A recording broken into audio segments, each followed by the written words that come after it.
넘치는 사랑으로 그런 제목의 말씀드리겠습니다. 우리 민족은 오랫동안 설과 추석을 지켜왔는데 그 유래를 보면 신라 시대, 벽제 시대까지 올라가는 것을 봅니다. 명절에 모여서 친척들, 가족들이 화목한 시간을 갖고 또 제사를 지내면서 신앙적인 대물림을 해온 것이 우리의 전통이죠. 신명기 16장 앞부분을 읽어보면 하나님은 자기 백성이 해야 될 일들을 열거하시다가 16장에서 세 번의 절기에 대한 자세한 말씀을 허락해 주신 것을 읽게 됩니다. 이 절기의 모든 남자는 세 번 하나님 앞에 배울 수 있도록 예루살렘에 올라가도록 명하셨습니다. 요한복음에 예수께서 세 절기에 예루살렘에 올라가신 기록이 남아있는데 요한복음 2장과 11장의 6월절에 올라가신 기록, 그 다음에 5장 1절에 명절이라는 말이 있는데 77절로 보입니다. 그리고 초막절에 올라간 기록이 요한복음 7장에 자세하게 기록이 되어 있습니다. 예수께서는 공생애 동안 절기를 몸소 지키셨을 뿐만 아니라 이 절기에 담겨있는 의미들을 완전히 성취하셨습니다. 6월절은 유대력 아비벌 14일 저녁에 애굽 땅을 급히 떠난 그 날을 기념하여 지키면서 일주일 동안 무교병을 먹고 그들은 애굽에서 고생했던 자기 조상들의 아픔을 기리게 되었는데 매해 3월 말 4월 중순에 6월절을 지키게 되었습니다. 77절은 첫 보리 이삭을 거둔 날로부터 7주가 지난 그 다음 날입니다. 그래서 오순절이라고 이야기하죠. 유대력으로 시반월 6월 6일 그리고 양력으로는 5월에서 6월에 해당되는 때입니다. 이스라엘 사람들은 애굽에서 탈출한 지 50일째 되던 날 모세가 시내산을 받았다고 생각하고 율법을 받은 기쁨도 이 속에 담았습니다. 초막절은 티시리얼 15일부터 일주일 동안 지키는 절기입니다. 양력으로 9월에서 10월인데 올리브 열매와 포도 등 여러 추수한 것을 창고에 저장하기 때문에 수장절이다 그렇게 이름하기도 합니다. 오늘날의 추수감사절과 성격이 가장 유사합니다. 초막절이라고 부르게 된 것은 나뭇가지를 가져다가 조상들이 했던 것처럼 광야에서 텐트를 치고 살았던 것처럼 불편한 시간을 이어가며 하나님이 그 고생을 하던 조상들을 가나안 땅으로 인도하셨다. 그것을 기념해서 초막절이라고 부르게 되었습니다. 특별히 초막절은 3대 절기 가운데 하나님의 사랑이 또 서로를 향한 사랑이 가장 풍성했던 절기라고 말씀드릴 수 있습니다. 단순히 추수를 기념하는 것을 넘어 하나님을 뜨겁게 사랑하고 이웃을 사랑하는 아름다운 모습이 놀라운 풍경이 펼쳐졌습니다. 첫째로 1회 동안 초막을 치고 초막절을 지키라고 명하셨습니다. 사람들은 잊기를 잘하죠. 지난 주간에 맛있는 식사를 한 것이 화요일이었나 수요일이었나 한 번 식사한 것을 그 다음 주간에 정확하게 기억하기가 쉽지가 않아요. 하루 정도 지나면 하루 행사한 것은 그냥 희미해지는 것이 일반적이죠. 그런데 일주일이라는 시간은 완전한 몰입을 가능하게 하는 시간이다. 그렇게 볼 수가 있습니다. 일주일 동안 생업을 내려놓고 텐트를 치고 초막을 가지고 어렵게 살아가면서 삶의 궤도를 바꾸죠. 나뭇가지로 지은 허름한 텐트에서 역사적 고난과 하나님의 은혜가 자신의 몸속에 스며들 수 있도록 충분한 시간을 가졌던 것입니다. 일주일 동안 그렇게 하고 나면 우리 조상들이 광야에서 참 많이 고생했겠구나. 그것을 사람들은 몸속 깊이 경험하게 되는 것입니다. 6일 동안 천지를 창조하신 하나님께서 7일째 안식하심으로 첫 창조를 완성하신 것처럼 초막절 일주일은 영적 재창조와 완전한 안식을 바라보게 하는 특별한 의미를 갖고 있었습니다. 한 주 동안 결실을 얻은 것에 대한 감사와 기쁨을 그렇게 충분히 보냈던 것입니다. 초막절이 시작되면 이스라엘 백성들은 종려나무를 비롯한 무성한 나뭇가지를 손에 들고 성전을 돌면서 호시나, 하나님께서 구원하신다는 그 의미의 호산나를 외치며 크게 기뻐하는 시간을 가졌습니다.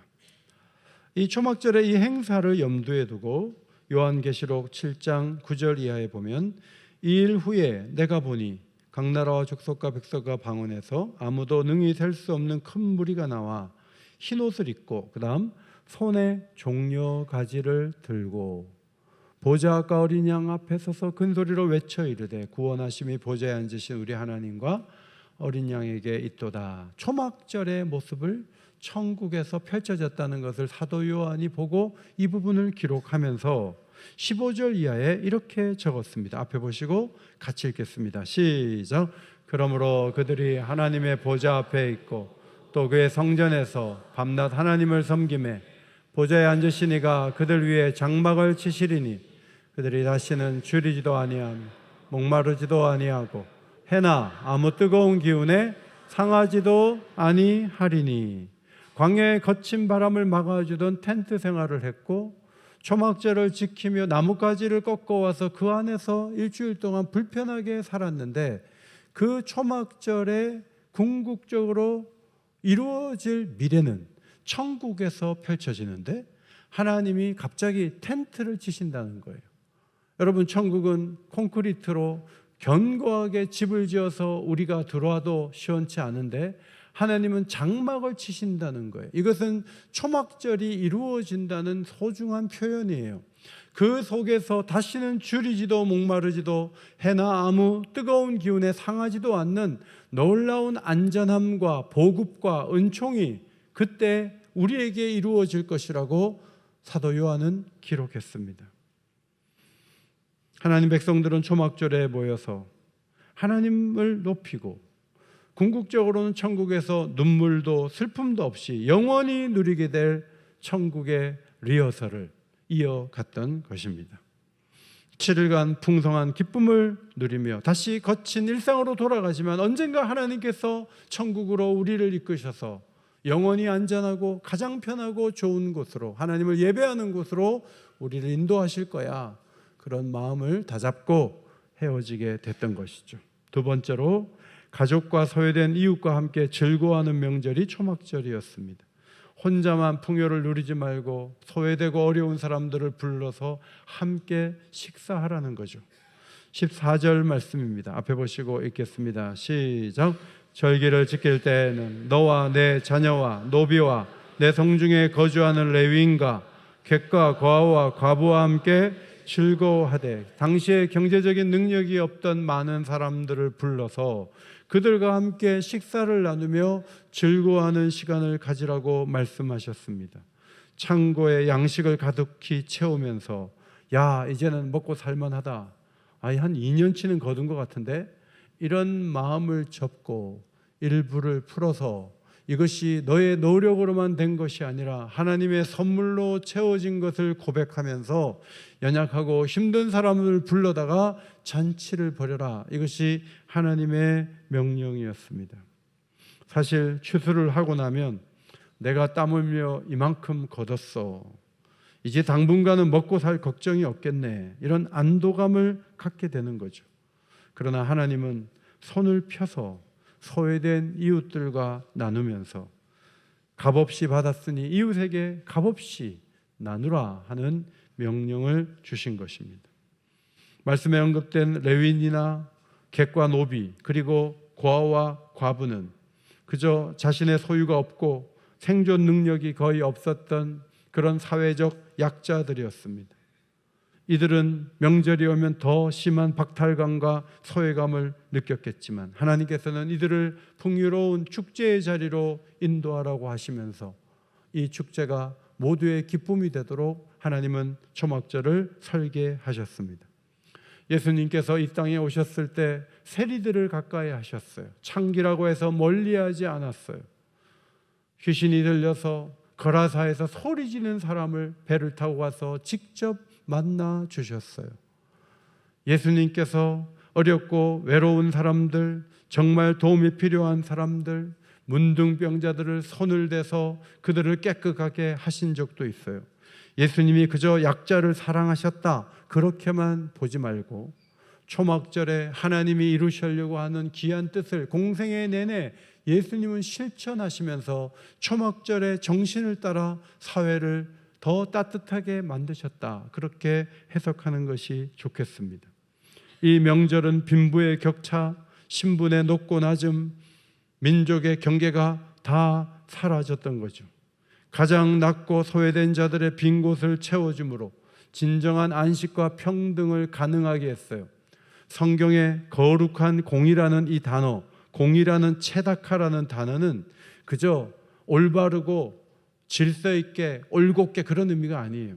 여기서의 공의는 소외된 자들의 위로를 받고 공동체 모두가 안식을 누리고 기쁨을 누리는 것, 그것이 공동체의 공의가 이루어지는 모습이다. 성경이 그렇게 설명하는 거예요. 신명기에서 하나님이 사회적 약자를 돌보라고 하실 때 너는 애굽 땅에서 종되었던 것을 기억하라. 이스라엘 백성 역시 이전에 비참한 나그네로 살았던 적이 있어요. 그들이 객을 불러가지고 식사하면서 우리 조상들도 객이었던 시대가 있었는데 얼마나 이 귀한 섬김이 의미 있고 가치 있는 일인가 마음에 새기라는 거죠. 여러분, 과거를 기억해 보세요.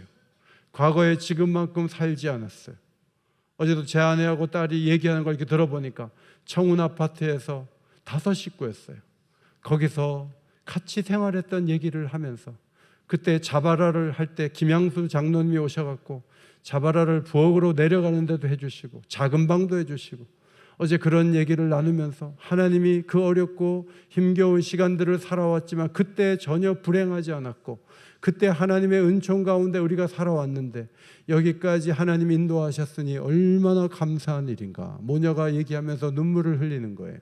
과거에 있었던 일들을 하나하나 떠올려 보세요.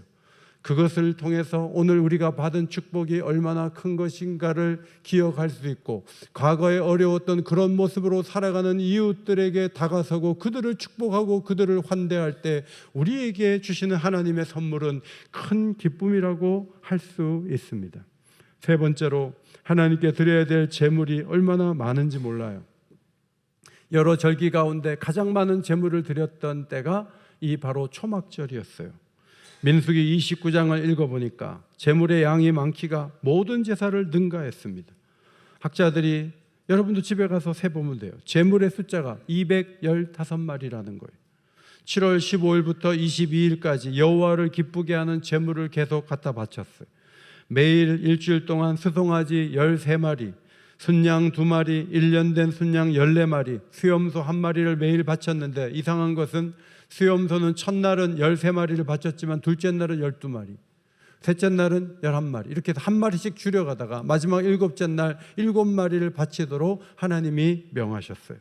1마리씩 왜 줄어들게 하셨을까? 모든 제물의 초점은 예수 그리스도 한 분에게 모아지기 때문에 그리스도를 향하고 있다, 이런 해석을 하지만 7일 동안 수송아지를 도대체 몇 마리를 드렸는가 세보면 13부터 7까지 세보면 70마리라는 걸 알게 돼요. 유대인들은 70이 온 세계의 나라의 숫자라고 생각했어요. 그래서 이때 70마리의 수송아지를 드리는 것은 우리가 하나님께서 은혜를 주셔서 풍년을 누리게 되었지만 하나님이 온 세상의 모든 나라에 비를 주셔서 온 나라가 하나님께서 주시는 은혜로 생명을 풍성히 누릴 수 있는 축복을 달라고 하나님이 그런 은혜를 주셔서 우리가 살아가고 있다는 고백을 이 아름다운 제물을 바치면서 하나님 앞에 드릴 수 있었던 것입니다. 스가랴 14장 16절, 예루살렘을 치러왔던 이방 나라들 중에 남은 자가 해마다 올라와서 그 왕 만군의 여호와께 경배하며 무엇을 지키라고요? 초막절을 지킬 것이니라. 제가 갑자기 이게 묻을 때는 설교를 주목하고 있는가를 보는 거예요. 만군의 여호와께 경배하며 뭘 지키라고요? 네, 초막절을 지키라는 거예요. 지킬 것이라. 스가랴 14장 18절, 만일 애굽 족속이 올라오지 않을 때에는 비 내림이 있지 아니하리니 여호와께서 초막절을 지키러 올라오지 아니하는 이방 나라들의 사람을 치시는 재앙을 그에게 내리실 것이라.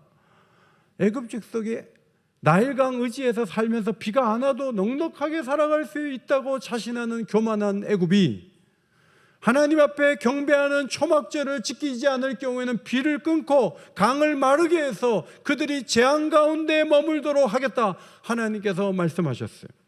메시아이신 예수님께서 오신 후에 모든 나라가 주를 경배하도록 초대를 받아요. 1년에 한 번 초막절만 지키면 되는 것이 아니라 그리스도께서 부활하신 이 주일을 거룩하게 지키도록 가르치죠. 그래서 하나님 앞에 예배를 드리고 또 예배를 드리는데, 예배를 드리지 않기로 작정하고 등을 돌린 나라는 하나님이 비를 주지 않겠다, 재앙 가운데 머물게 하겠다, 그렇게 스가랴 선지자를 통해서 말씀해 주셨어요. 초막절을 지키지 않는다는 것은 생명을 공급하는 분이 하나님이라는 사실을 거절하는 것과 같아요. 결국 이 예언은 인간을 살리는 생명의 비가 오직 하나님으로부터 온다는 놀라운 진리를 포함하고 있는 거죠. 유월절은 예수 그리스도의 십자가의 죽음으로 성취되었어요. 어린 양이신 예수님께서 우리를 위해 십자가에 죽으심으로 그를 믿는 자마다 구원을 얻어서 주님이 부활하신 것처럼 우리도 부활하게 될 것을 유월절 어린 양 되신 예수님을 바라보며 우리의 마음속에 새기게 되었어요. 그래서 유월절은 성취된 거예요. 요한복음 7장의 초막절 끝날에 예수께서 말씀하셨어요. 누구든지 목마르거든 내게로 와서 마시라. 나를 믿는 자는 성경에 이른과 같이 그 배에서 생수의 강이 흘러나오리라 약속하신 후에 오순절 77절에 성령이 교회에 임하심으로 교회가 탄생하게 된 거예요. 그래서 77절 오순절도 성취됐어요. 그렇다면 이 초막절은 언제 성취될 것인가? 이 절기는 스가랴 14장, 요한복음 7장, 요한계시록 7장의 말씀처럼 마지막 날에 구원받은 만민이 완전한 장막 안으로 들어가 영원한 기쁨을 누리는 천국의 완성을 봄으로 이 절기는 성취될 것이라고 성경이 가르치고 있어요. 이런 풍성한 의미의 초막절을 지키는데, 아니 7일 동안 모이라 그러면 언제 농사지란 말이야? 7일은 너무 길지, 그러면 안 돼요. 가족이 겨우 1년 먹을 걸 거뒀는데 그거를 나그네에게, 노비들에게 주라고? 고아와 과부에게 주라고? 그럴 양식은 없지. 그러면 안 돼요. 215마리를 성소에 바칠 때, 아니 수송아지를 이게 키워가지고 농 갈고 밭 갈고 그런 데 쓰는 그 소를 이걸 이렇게 많이 갖다 70마리를 바쳐? 그러면 안 돼요. 그걸 바쳐도 하나님이 드린 이후에 충분히 살아갈 수 있도록 역사하시기 때문에 그 의미를 되새기고 이 축제를 잘 만들어야 돼요. 여러분, 거리가 멀다, 돈이 없다 그래서 명절에 설에도 부모님 안 찾아보고 추석 때도 안 가고 이래서 안 가고 저래서 안 가고, 그래서 안 간 그 사람들이 그 돈을 모아가지고 큰일을 합니까? 명절에 부모를 찾아가서 인사를 하고 사람 사는 것이 그런 속에서 흐르는 것이지, 그런 거 안 한다 그래갖고 그 사람이 크게 잘 살아요? 그렇지 않아요. 마찬가지예요. 하나님께서 명하신 것을 행한다 그래서 굶거나 줄이거나 절대 그러지 않아요. 하나님의 뜻대로 살면 하나님이 더 넘치도록 은혜를 부어주시는데, 특별히 세상 사람들이 누릴 수 없는 놀라운 즐거움, 기쁨을 성내에 가득하게 채우시겠다는 것이 하나님의 약속이죠. 역사를 보면 솔로몬 왕 시대에, 히스기야 왕과 요시야 왕 시대에, 스룹바벨과 예수와 시대, 포로에서 잡혀갔다 온 다음에 초막절을 다 지켰어요. 그러나 가장 탁월하게 초막절을 지킨 기록은 느헤미야 8장에 나와요. 이것은 너무 감격스럽고 순전하고 풍성한 축제였어요. 느헤미야 8장 17절, 사로잡혔다가 돌아온 회중이 다 초막을 짓고 그 안에 거하니 눈의 아들 여호수아 때로부터 그날까지 이스라엘 자손이 이같이 행한 일이 없었으므로 이에 크게 기뻐했다는 기록이 있어요. 말씀드린 것처럼 솔로몬 때에도 또 히스기야 왕 때에도 스룹바벨 시대에도 초막절을 지켰지만 느헤미야 시대에 여호수아 때로부터 800년이 지난 후에 어떻게 지켰길래 이렇게 주목할 만한 기록이 남게 되었을까? 7월 1일 나팔절에 스무나 광장에 남녀노소 할 것 없이 많은 백성이 일제히 모였어요. 학사 에스라가 특별히 만든 나무 강단으로해서 새벽부터 정오까지 하나님의 말씀을 낭독했고 레위인들은 흩어져서 그 말씀을 해석해 주었어요. 포로기 내내 하나님 말씀이 뭔지도 모르고 살았던 백성들이 오랜만에 들려오는 여호와의 귀한 말씀을 들으면서 거울을 보듯 자신들의 허물을 깨달았어요. 그들은 울기 시작했어요. 스무나 광장이 온통 눈물 바다가 되었어요.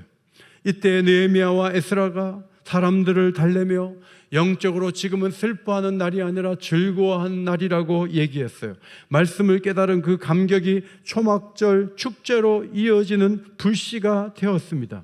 말씀을 계속 읽어 내려가면서 7월 달에 명절에 자신들이 초막절을 지켜야 된다는 것을 깨닫고 그들은 나무하러 갔어요. 감람나무, 들감남나무, 화성나무, 종려나무 가지를 꺾어다가 그들은 이곳저곳에 초막을 만들었어요. 집에 지붕이 평평하기 때문에 지붕 위에다가 초막을 만들고 집 마당 앞에 만들고 성전 뜰에 만들고 스무나 광장에 만들고 에브라임 문 앞에 빼곡히 초막을 지었어요. 자발적이고 순전하게 온몸으로 초막을 짓고 거주하며 초막을 지켰던 것은 모세 이후에 여호수아 이후에 이런 일이 없었다고 성경이 기록해요. 이 임시 장막에 거하면서 매일 하나님 말씀에 귀를 기울이고 8째 날에 거룩한 대성회로 모였어요. 자신들의 지붕을 덮은 것은 초막이 아니라 하나님의 말씀이었어요. 그 하나님 말씀 주신 은혜가 너무 강해서 그들이 그 자리에서 모두가 받았던 선물이 무엇인가 하면 큰 기쁨이었어요. 큰 기쁨이 있었어요. 이것이 그들이 받은 축복이었어요. 이런 초막절이 있기 전, 바벨론으로 끌려가기 전 이사야를 통해 하나님은 자기 백성에 대한 생각을 보여주신 적이 있어요. 이사야서 43장이에요. 신명기 16장과 이사야서 43장이 맥체인 성경 읽기에 한날 본문이에요. 내가 내 눈에 보배롭고 존귀하며 내가 너를 사랑하였은지. 여러분, 하나님은 하나님의 눈에 자기 백성이 보배롭고 존귀하고 너무 사랑스럽대. 너무 그들을 좋아한대요. 11절에 나 곧 나는 여호와라, 나 외에 구원자가 없느니라, 나는 이스라엘의 구원자야 라고 하나님은 자신 있게 말하고 싶어요. 19절에 보면 반드시 내가 광야의 길을 사막에 강을 내리니, 내가 과거에 홍해를 가른 것처럼 나는 기적적으로 너희들을 이끌 수 있는 능력을 가지고 있어. 내가 너희가 상상할 수 없는 일을 나는 할 거야 라고 말씀을 하셨어요. 그러나 하나님의 마음은 어두웠습니다. 하나님의 마음은 쓰렸어요. 이유는 하나님은 그런 사랑을 가지고 자기의 능력으로 자기 백성을 섬기려고 했지만 이스라엘 백성들의 마음은 멀리 떠나 있었습니다. 그 모습을 43장 22절 이하에서 보게 됩니다. 그러나 야곱아 너는 나를 부르지 아니하였고 이스라엘아 너는 나를 괴롭게 여겼다. 나는 너를 사랑해서 사막에 강을 낼 수 있는 마음을 갖고 있고 능력을 갖고 있고 미래를 계획하고 있지만 너는 나를 괴롭게 여겨. 부모가 전화를 하는데 아버지 전화 안 받아, 엄마 전화 안 받아. 또 아프다고 얘기하려고 나한테 전화를 했나 보다. 안 받아.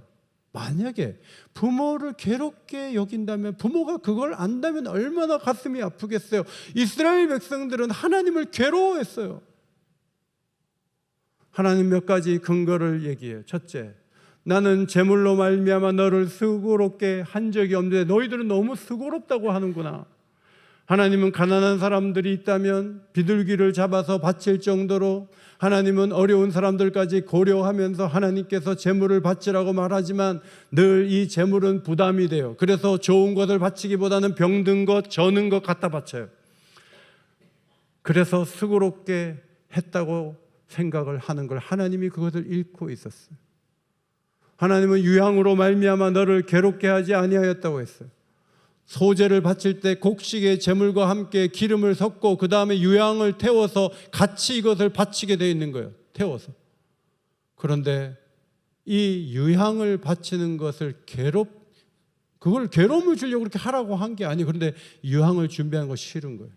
유향은 성경에서 계속 향기가 올라가는 그것을 기도로 해석을 해요. 오늘날 우리들이 신앙생활 하면서 괴로워하는 거 한 가지 있어요. 그거는 기도하라는 얘기예요. 새벽에 나와 기도 좀 하시죠. 잠을 12시 자는데 피곤해서 못하겠다는 거예요. 그런데 새벽 2시에 월드컵 중계하면 일어나요. 일어나서 그거 보려고 그래요. 자기가 원하는 거는 새벽도 좋고 밤도 되고 해요. 그런데 하나님 앞에 기도하자 그러면 괴롭다 그래요. 기도를 쉬는 죄를 그냥 저질러요. 여러분, 리모델링을 기도로 해야 되지 않겠어요? 제가 건축하는 교회들 가만히 보면 기도하지 않는 교회는 시험 들어요. 좋은 일 한다고 하면서 분열돼가지고 막 싸워요. 그 기도가 부족해서 나타나는 현상이에요. 기도도 안 하면서 어떻게 하나님의 일들이 정상적으로 진행될 수 있을까요? 기도해야죠. 세 번째, 너는 나를 위하여 돈으로 향품을 사지 아니했다. 향품은 외국산이에요. 수입품이에요. 이것을 받아가지고 대제사장 기름 부을 때도 쓰는 용도가 있는데 이게 비싸니까 사람들이 이거 안 하려고 해요. 하나님이 하라는 대로 안 하는 거예요. 그러면서 자기를 위해서는, 우상 숭배를 위해서는 돈을 마음껏 쓰는 거예요. 너희는 희생의 기름으로 나를 흡족하게 하지 않았다. 여기 희생의 기름은 제물의 가장 좋은 부위를 말하는 거예요. 투플러스를 말하는 거예요. 하나님 앞에 그런 거 드리기 아까운 거예요. 대강 해버리는 거예요. 그러면서 너의 죄짐으로 나를 수고롭게 하며 내 죄악으로 나를 괴롭게 했다라고 하나님이 지적하셨어요. 예배는 드려요. 그러나 껍데기만 남은 거예요. 이사야 시대가 그랬어요. 성도 여러분, 우리의 마음에 기쁨이 있습니까? 세계 일주를 하면 기뻐하겠습니까? 수백만 원짜리 옷을 걸치면 기뻐하겠습니까? 그런 기쁨이 우리에게 얼마나 가겠습니까? 그것이 반복돼서 우리에게 기쁨을 구할 수 있는 방법입니까? 하나님께서 원하시는 일들을 하나하나 이룰 때 기쁨이 오는 것을 기억해야 돼요. 예수님이 오신 후 예루살렘 교회를 중심으로 조직적으로 하나님을 섬기는 일은 없었어요. 그러나 교회가 세워진 이후에 하나님을 기쁘게 하는 사람들이 나타났어요. 주님의 공생의 기간 동안에 주님 앞에 기쁘게 헌신하는 사람들이 나타났어요. 요한복음 12장에 마리아가 등장해요. 그는 옥합을 깨뜨린 여인이에요. 이 옥합은 결혼을 하는데 지창과 같이 수백만 원 되는 아주 비싼 향유예요. 이것을 한 번에 깨뜨려 가지고 허비한 것으로 어떤 제자들은 보고 책망을 했지만 예수님은 이 여인이 자신의 장례를 예비한다고 칭찬해 주셨어요. 마태복음 8장에 백부장이 나오죠. 이 사람은 예수님 우리 집에 올 필요 없습니다. 그곳에 말씀만 하시면 중풍병 걸린 우리 종이 낫겠나이다. 사람을 보내서 예수님 올 필요가 없다고 함으로 주님의 마음을 크게 기쁘게 했어요. 오늘도 하나님을 기쁘게 하는 것은 물질만이 아니에요. 믿음의 말을 하는 거예요. 하나님이 함께 하시면 어려운 일도 쉬워질 수 있고, 하나님이 함께 하시면 오래 걸릴 일도 빨리 끝날 수 있고, 하나님이 함께 하시면 놀라운 일이 일어날 수 있다고 믿음의 말을 할 때 하나님이 그것을 재물처럼 받으신다는 걸 기억해야 돼요. 여러분의 자녀들에게 믿음의 말을 하시기를 바랍니다. 교회의 미래에 대해서 믿음의 말을 하시기를 바랍니다. 그것이 하나님을 기쁘게 하는 말이 되기 때문에 그렇습니다. 현실성 없다라고 말하지 말고 큰 믿음으로 말할 때 믿음대로 되는 역사가 교회 가운데 펼쳐질 줄 믿습니다. 사도행전 4장에 바나바는 가난한 자를 돕기 위해서 밭을 팔았어요. 그리고 그 판 값을 사도들의 발 앞에 두었어요. 그때 한참 교회는 구제하고 있었어요. 구제를 위해서 그렇게 헌신할 때 바울과 함께 선교 여행을 가는 선교사로 뽑혀져서 놀랍게 쓰임받은 바나바의 모습을 우리는 사도행전에서 발견하게 됩니다. 사도행전 16장에 브리스길라와 아굴라가 나와요. 바울과 교회를 지키기 위해 자기의 생명이라도 내놓을 정도의 위대한 집사 부부라고 바울은 설명했죠. 소개했어요. 로마서 16장 베베와 가이오가 나오죠. 나와 여러 사람과 나의 인도자, 후원자가 되었다. 사도와 온 교회를 돌보아주는 가이오다. 이렇게 설명한 것을 보게 됩니다. 이들의 공통점이 뭐예요? 예수 그리스도와 교회를 향한 넘치는 사랑의 헌신자였다는 것이죠. 여러분, 이제는 초막절에만 이런 정신으로 일하지 않고 예수님이 오셔서 이 모든 것을 성취해 가심으로 이제는 주일에 모일 때마다 교회는 이런 정신으로 서로 섬기고 사랑하는 거예요. 여러분, 우리 교회에 여러 가지 아름다운 모습이 있지만 정말 아름다운 모습은 3층 우리 장애인들의 식사하는 자리, 한 달에 한 번 반찬을 나누고, 그리고 음식을 나눌 때 몇몇 분들이 가서 반찬을 주고, 한 가지 반찬이 더 나오죠. 지금은 한 가지 반찬을 더 드릴 뿐이지만 우리와 함께 저 초막절을 천국에서 지킬 때 가장 좋은 모습으로, 가장 좋은 것으로 하나님이 우리를 채우실 것이라는 그 리허설이 우리의 식사 자리인 거예요. 마음에 기쁨이 난 별로 없어. 그래서 몇 가지 일을 해보지만 그건 다 지나가는 세상적인 것들은 별로 큰 의미가 없어요.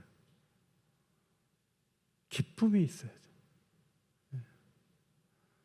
얼마 전에 제가 생일을 지나면서 아이들에게 헤드폰을 받았어요. 헤드폰을 여행 중에 잃어버려가지고 없었는데 헤드폰을 해줬어요. 제가 헤드폰을 이렇게 할 때 우리 애들이 그걸 보면 마음에 기쁜 거예요.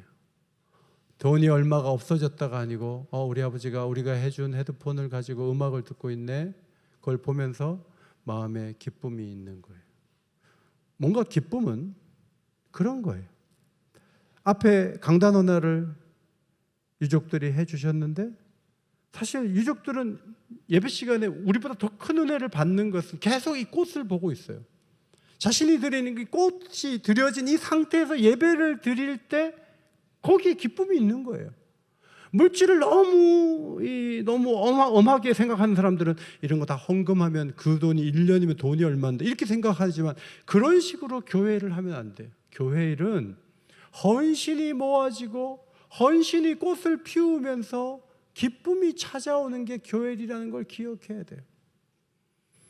지난 금요일 아침에 목사님 설교에 은혜를 받고 새벽에 이렇게 기도를 하는데 제가 기도를 하는데 저하고 같이 노회 임원을 하셨던 목사님 한 분이 은퇴를 하셨는데 미끄러져서 발을 다치셨어요. 그래서 수술을 크게 하고 집에 계세요. 제가 그 목사님에서 막 기도를 하는데 하나님 제 마음속에 뭐 하나라도 보내줘야 되지 않겠니? 이런 마음을 주시더라고요. 오늘 금요일날 바쁘지만 오늘 뭐 하나 보내야지. 그리고 있는데 오전에 제 방에 그분의 딸이 쓴 책이 제 방에 온 거예요. 그분 딸이 목사님인데 글을 냈어요. 그래서 그 책을 받으면서 제가 내가 아침에 소포를 보내려고 그랬는데 소포를 오히려 받았네? 이것은 내가 반드시 오늘 소포를 보내라는 하나님의 사인 것 같다 이 생각이 들어서 이것저것 가지고 우체국에 가서 금요일날 붙였는데 토요일날 목사님이 받으신 거예요. 저는 그 따님이 보낸 책 잘 받았다고 문자를 드렸는데 그 사모님과 목사님이 저한테 문자를 보냈는데 무슨 친정어머니처럼 이것저것 싸가지고 보냈냐고. 너무 제가 약속해가지고 상품권도 하나 보내드리고 은퇴를 하셨고 다치기까지 하셨으니까 얼마나 외로울까 해서 그렇게 해드렸는데 그분들이 너무 이게 기쁘게 받고 이만큼 글을 저한테 보냈는데 그 글을 읽는데 제 마음에 기쁨이 채워지는 거예요. 너무 기쁜 거예요. 보람이 있고 기쁜 거예요. 여러분, 주님을 섬기고 교회를 섬길 때 기쁘다는 것을 경험하셨습니까? 교회 여러 가지 일들이 있을 때 이리 빠지고 저리 빠지고 안 하고 미루고 그러면 기쁨이 없어요. 뭘 하더라도 앞장서 하고. 오늘 중층에 계신 분들에게 부탁드려요. 연세가 높으시거나 아픈 분들이 아니면 계단을 한 계단 한 계단 내려오고 계단을 한 계단 한 계단 올라가는 그 정성이 지하로 내려오셔야 돼요. 그 정성이 모아져서 예배의 기쁨이 더 있는 거예요. 손쉬운 것은 좋은 것들이 아니에요. 어떤 과학적인 것들은 좀 더 손쉽게 만들지만 조금 더 어려운 게 더 좋을 수 있어요. 최근에 맥체인 성경 읽기를 하면서 계속 저는 노트 하는데 볼펜이 이제 힘이 떨어져서 안 나올 때 기분이 되게 좋아요. 야, 이게 내가 볼펜을 계속 썼더니 볼펜이 벌써 몇 개째 안 나오잖아요. 버리면 또 볼펜 많으니까 볼펜을 가지고 적을 수 있는 거예요. 그걸 적는데 타이핑보다 훨씬 더 기쁨이 있어요. 그러니까 우리가 하나님이 하라고 하신 여러 가지 일들을 이것 빼고 저것 빼고 약하게 하고 안 하고 그런 것들이 모아놓으면 무덤덤한 마음이 되는 거예요. 그러나 하나님 기뻐하신 일들을 조금 더 수고롭게 하면 세상에 줄 수 없는 기쁨이 찾아오는 거예요. 여러분, 새벽에 와서 기도하고 나갈 때 그 새벽 공기, 그 빛이 비춰지는, 그리고 그 푸르른 가로수를 볼 때 그 기쁨은 너무 큰 거예요. 물론 저도 나올 때마다 목사가 아니면 내가 안 나갈 텐데 목사라서 간다 이러면서 올 때가 많아요. 그러나 목사 되길 잘했다. 그래서 의무적이지만 주 앞에 나와 기도할 수 있다는 게 얼마나 큰 축복인지 몰라요. 오늘도 우리 성도들에게 하나님 주시는 기쁨의 길이 있어요. 특별히 주의를 잘 지키고 주님 말씀하실 때 무엇이든지 기쁨으로 순종하고 하나님 원하시는 일들을 감당함으로 초막절에 저 천국에서 누리는 그 축복을 주일마다 누리고 기쁨의 시간들을 이어가게 되시기를 예수의 이름으로 축원합니다.